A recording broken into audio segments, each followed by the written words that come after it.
Hello, everyone. My name is Mr. Dennehy, one of the guidance counselors here at the high school. And what I'd like to talk to our seniors about is going to college next year and navigating the college campus in an era where we still may be dealing with some aspects of COVID. So I've got a couple of very important points for when you go off to campus and you're living on campus and how to navigate things. The most important thing, like any relationship, it's communication. So in this day and age, it's very, very easy to communicate with your roommate or housemates.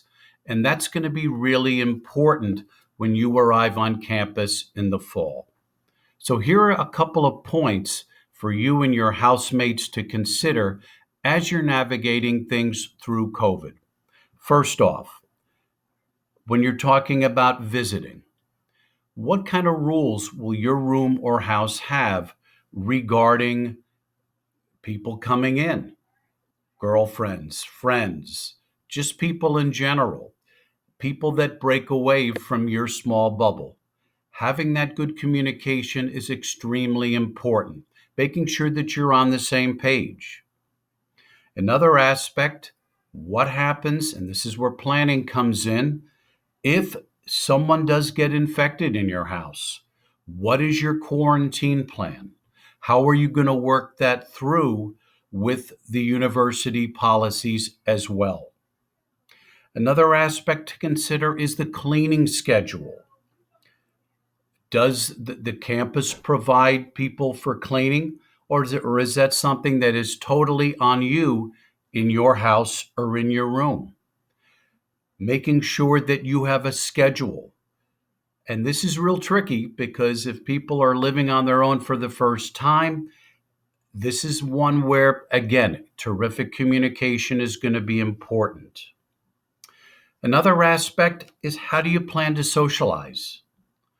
If one person tends to be outgoing and wants to visit other rooms or go out to restaurants or go to parties, are there going to be people in the house that are comfortable with that, uneasy?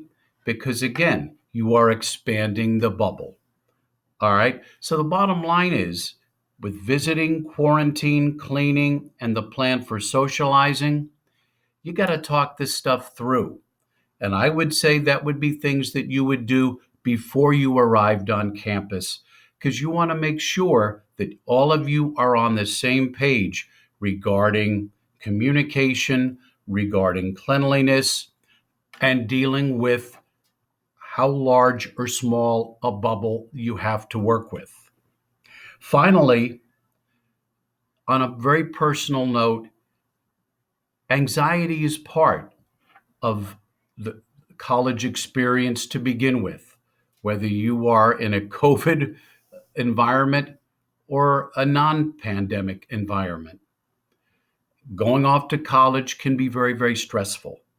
So, my last piece of advice to all of you is going to be, how am I going to handle the overall anxiety of being on my own, being independent with my class schedule, and the things we just talked about living together with still elements of COVID present? One advice piece that I can offer is, before you go off to school, what would be the mental health services that campus might have for you? I think that's really very, very important. Where can I go? Who can I talk to? What are the counseling services that each campus has? That's an important piece as you move forward, and I would try to find out about that, just like the roommate situation, before you arrive in the fall.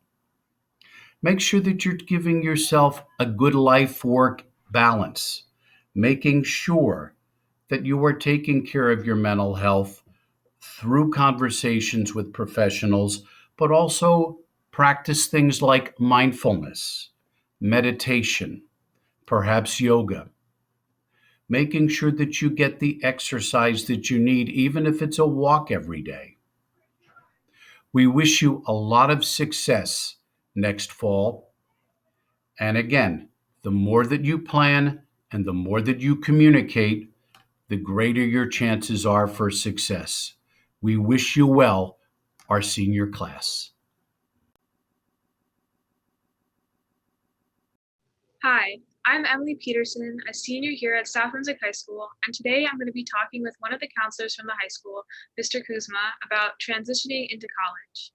As seniors, most of us have gotten our acceptances into college and are preparing for graduation, but the huge step that lies ahead is our preparation for college. I wanted to take some time today to focus on some questions that could be helpful to our senior class and future students as they make their journey into college life.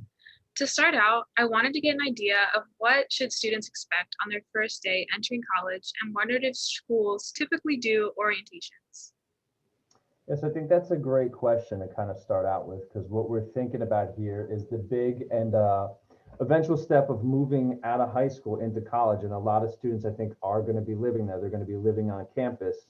And most schools, I'd say, generally do offer some type of orientation, whether that's over the summer, they may have you come there and live in your dorm for a little bit. They may do something the first day of there to kind of give you a tour of campus. Usually they try to step in front of that and give you an idea so you have, a layout of the campus. You have an idea of what the dorming situation is like, what the, meal halls are going to be like, what are some of the rules and regulations on campus. And that's meant to give you that knowledge, but also to kind of ease your transition to say, okay, I'm getting to see what this environment is like. And also a lot of times you get that opportunity to meet with other students that are going to be there. So it's a good opportunity to kind of start that process. So, I think that's a, great question. It's probably going to be, specific to certain schools are going to do it in certain ways, but usually all of them will offer that opportunity. Yeah, okay. So, next question. For those of us that are going to be living on campus, this is the first time we're going to be living with someone. So, what should we expect and how do we navigate this new experience? And I think that's a huge piece too, because you're bringing to light the idea of sharing and kind of being in a very close and closed environment with somebody that you're just meeting for the first time. So it's a pretty intense experience because not only are you meeting this person, but you're spending a lot of time around them and having to share maybe personal space that you're not used to. And I think probably the biggest thing, and I think Mr. Denny, he has done a video that talks a little bit about this too, is just having open communication and contact with this person. If you have certain requests or preferences, you just kind of be open and honest with yourself with that and also with your roommate at that point in time. Because essentially, you don't want to get into those areas where you're sitting there, maybe like not being as vocal and then months down the road you're really just starting to harbor some sort of resentment or anger because you're not comfortable with the way things are. I mean, I think it's a give and take and it's a balance. I mean, there's going to be ways that you're going to communicate what your needs are, but also in the realistic viewpoint that it's not going to be all based on what you want and not all based on what they want. You guys are going to have to find that happy medium. And I think communication and being honest with each other is probably one of the most important parts. Yeah, for sure. Okay, so outside of our roommates, what might be some good ways to connect with others? So I think most campuses have a pretty good social atmosphere there. I mean, they're going to offer you different things. Some students may choose to get involved in Greek life, which could be like a sorority or fraternity. Some students might want to stay involved with like campus activities that they have there. Usually they're pretty good and like most colleges will have something, either called like a student center or a main area on campus, which, might have like, an eating, area as well and some other kind of like hangout areas, but usually they do a good job of posting things in those areas. They'll probably have like, definitely an online presence to let you know about groups and activities, which could range from anything from people just like, wanting to do stuff with music or like starting different types of clubs and activities where they go out. So I think, most campuses, I think, are pretty aware of the fact that they want students to be connected and offer them opportunities. So whether that's at the student center, whether they probably have postings in your dorms or like an online presence, you can look at these different opportunities. And obviously students that are involved in sports are going to have that availability as well to connect with teammates in other areas. Okay. How important is it to know the campus and the resources they provide? And I think that's a huge piece too, because essentially this is going to be like your second home if you're living on campus. You're going to be spending a considerable amount of time there. So knowing the places to eat, knowing the places, like even important stuff like where the nurse is located on campus, you know, even if we're talking about support pieces of like, counseling and stuff, most, universities will have that as well, which can be a great support system right when you go there. And I think just being able to navigate around campus for, you know, the first purpose, which would be finding your classes, but also knowing, the ins and outs so you feel safe. I mean, you are going to be, in an area where there's a lot of other people and a lot of things going on. So you want to make sure that you know where things are, where you can kind of move around and, be able to find the places and areas that you need. So I think that's a pretty big important piece, because that's also going to make you feel more comfortable there as well. Yeah, for sure. So, okay, next question. For many of us, this will be our first time away from home. So, what can you say about the school and social life balance and time management? And that's a big thing, I think, over there, because I mean, I think the experiences is you go to school, you're going to be meeting new people, making new friends, and kind of being in a whole different world. So the idea of like kind of being more self-regulating and managing yourself in that aspect of saying, that I have to do these things because I don't have a parent that's sitting there telling me, hey, you need to get up and go to class. Hey, you got to make sure you get your work in on time. And it's getting late. You should probably, be thinking about, getting to bed so you can wake up tomorrow and not have a problem. It's going to be, once again, a new experience of how you kind of manage yourself in that, because there's going to be so many things. You're going to be in kind of like this little world where there's so many different things going on that you probably could fill your whole day up with doing social activities and not, realize that you're missing classes and stuff like that. So it's going to be, once again, that idea of balancing, because I think it's extremely important to be involved socially on campus, to do things that are, fun and engaging, because you want to have that experience on top of staying on top of your academics. So I think it's like really kind of getting in there and finding what system works best for you and how you feel most comfortable. Are you a person that has to write down your schedule and like look from day to day and understand? Are you a person that can just kind of be on top of your things? And also realize the activities that you want to be in and where do they fit in your schedule, and just knowing what your healthy balance is, I think, is going to be the important thing. Cool. Okay, so I think we all want to have a great experience and connect with others, but there may be challenges with trying to fit in and peer pressure. So, can you speak to that? Yeah, and once again, this is probably something I think a lot of students are aware from just being in high school and understanding that peer pressure of the certain social crowds and people that are doing certain things and what's viewed as, whatever it is, cool or not cool, and staying involved in those social circles. So this is going to be something that exists on the college campus, as well as where do you align yourself and who do you spend your time with, and how do you navigate situations like that where maybe there's going to be people that are going to want you to get involved with things or in activities that maybe are not going to be overly beneficial and take you away from some of the things that you're supposed to be doing there. And I mean, it's going to be a tricky situation, because I think the overall theme that we're hearing in this whole presentation is just being able to kind of balance your life with everything, with academics, with social stuff, and just being at a healthy place where you're enjoying your time there, but also doing the things you need to do. And that may come up. You may have to sit there and kind of understand to yourself, okay, everybody's telling me I should come out with them now, but I have a class I have to go to and there's really important stuff going on. Like, how do I handle that? And what's going to work best for me in the end? So, it's probably a situation that a lot of students are familiar with, just from being in high school. And it's, going to take you to have that, extra level of responsibility to be able to kind of move through those areas. Okay, so speaking about like balance and the kind of health side aspect of the balance, how concerned should we be with safety on and around campus?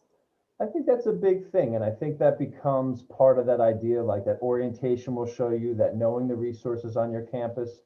I mean, campuses are pretty on top of the whole idea of, safety and having people there monitoring things. But I think it's also good to know your campus and the surrounding areas and, what the town or what the city is like around there, to just kind of understand, like, if you are going to be going places, are you with a bunch of friends? Do you have people around you? Do you know areas to access, you know, the staff security there, whoever's on campus, if things should come up? Because once again, we're going back to that idea of you're in a new place, a new environment where things are unfamiliar to you. And you want to make sure that you've always got somebody around you. You're not leaving yourself out and like maybe walking around campus at a late point in night without a support system there with you, or going off campus without having people around. I think you always want to be mindful of the fact that, like I said, campuses are pretty good about monitoring for safety, but you also want to make sure you're taking control of that yourself and having people around to kind of be with you. Okay, so last question. What are the best ways to ask and receive help on campus? And that's a huge one that probably like kind of encompasses a lot of what we said, which is the idea of like, you may get there, you may get to school and it may be really tough to transition. You're noticing you're not connecting as well. Maybe you just want to have someone to talk to, and all schools will have those resources there. They'll have some type of counseling on campus. And whether you locate that through your dorm or there should be a residence life office that you can kind of speak with, there's always going to be an office at every school that deals with kind of student life on campus. And it may have that name, as I just said, residence life, or maybe something else. Those are people you want to connect with and say, hey, what are my options on campus as far as support? I want to go talk to somebody. I'm having a little bit of a challenge here. Those are things you want to be able to advocate for yourself and reach out to those resources because they exist for that exact purpose. So you can kind of deal with, maybe it's the transition to school. Maybe it's something that's going on at home personally, and you're having to deal with college life and think about, wow, I'm not home and things are going on. And those support options exist there. And I think being able to seek them out is going to be a big thing. And the campuses are always going to be ready and willing to kind of engage you in that and push you in the right direction. All right, so hopefully these questions have given everyone a little perspective and advice that they'll find useful in their transition to college. If you have any questions beyond this, you can always reach out to your counselor here at SPHS or connect with a counselor on your campus. This is a new and exciting experience for all of us, but being prepared to navigate what may lie ahead will be an important piece to our success. I want to thank everyone for taking the time to watch and also to Mr. Kuzma for answering these questions. Best of luck to the class of 2021. Thank you so much, Emily.